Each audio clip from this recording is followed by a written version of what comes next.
Well, let's check in with the mayor of St. Catharines, where the mayor's home office has gone to the dogs. Good morning, Walter. Mayor Walter Sendzik. Who's this? Just sleeping. This is Luna. She was just sleeping, and now she's wide awake. So. This is an unfair vote getter. There should be. It's like, yeah, there should be something under the Elections Act. Too cute. What a sweetheart. She sees herself now. Anyway, she's 10 weeks old. There you go. Oh, what a sweetie. Hey, good to see you. You were off last week. I noticed you were able to check out the rehabilitated piers, beautiful new piers at Port Dalhousie. Yeah, I was also down there this weekend, Bob, and just to see the people using the piers, they were so many people walking as couples, as families, and it really shows how important that project was to our community. I do have to give acknowledgement to the federal government and Chris Biddle, our St. Catharines MP. That was a $30 million project, the largest project by the Department of Fisheries and Oceans, and they did an outstanding job. The company Bronte did a fabulous job on rehabilitating the piers, and past weekend showed how important they are to our community. Absolutely. Now, Brian's promising a pretty good weekend forecast. What do we need to know about city beaches? Brian keeps getting those good forecasts, which puts a lot of pressure on our beaches. So yeah, we have our parking passes in place. So for our residents in St. Catharines, use your parking pass because you will get a ticket if you don't have the parking pass. And the paid parking is in place. So it's 3-hour maximum parking. And what we saw last weekend, Bob, is just again, you've got a lot of people wanting to go to the beaches, and it causes pressure on the neighbors, the neighboring areas. And we're just asking people to be respectful, keep your distance from each other. And we're not asking people to come and party on the beach with 30, 40 people. We're asking you to bring your family, bring a couple of your friends, hit the beach, enjoy the sunshine, enjoy the water, but do it in a respectful way. Okay, we're heading into step one of the reopening tomorrow. What is it going to look like in St. Catharines with businesses?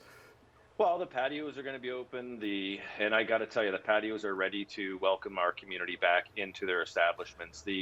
Now, there's some changes with Niagara region, right? It's a little different than some other jurisdictions. Yeah, our local chief medical officer, Dr. Hergy, has brought in Section 22. And what this essentially means is that the patio, people who are dining on the patio, there's a maximum of 4, which is the provincial regulation, but he's brought in a new regulation that is for households only. And you know, I'm not a scientist. I couldn't even play one on TV. But what I look at here is we're in a situation where you can go to the parks with 10 people not in your family, and you can have a picnic, but you can't go to a patio with some of your friends. And that to me is a challenge. And I've had discussions with Dr. Hergy. There's other regions in Ontario that are not doing this. They're doing the 4 people, and you could be from different households. Halton, for example. Yeah, and I struggle, and the businesses struggle with this one because our vaccine uptake has been so outstanding here in Niagara. We're well above 60%. Our second doses are climbing every day. And so it's different than it was in the wintertime, Bob, when Dr. Hergy brought in Section 22. And that was about indoor dining. All the studies that we've looked at shows that outdoor activities don't have a high transmission rate of COVID-19. So we're going to, I know there's a number of mayors in Niagara that are concerned about Section 22. We're going to continue to address it today. Okay, and hopefully there's some modifications there because, the patios are ready to open tomorrow. Before we go, the Canada Day Greenway Pack, tell us about that.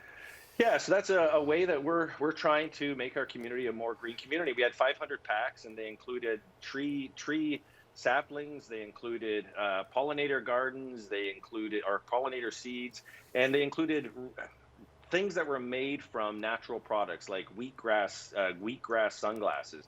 And it was an opportunity for us as a city to try something different for Canada Day, to show that we can go green as a community, and we just got to put a lot of effort into it. And 500 units were available, and they're all gone. So it was a great way to celebrate Canada Day. Great idea and great success. All right, well, thanks for joining us. We'll see you next week. We'll be seeing 11-week-old Luna next week. She's enjoying my neck right now. Better dog.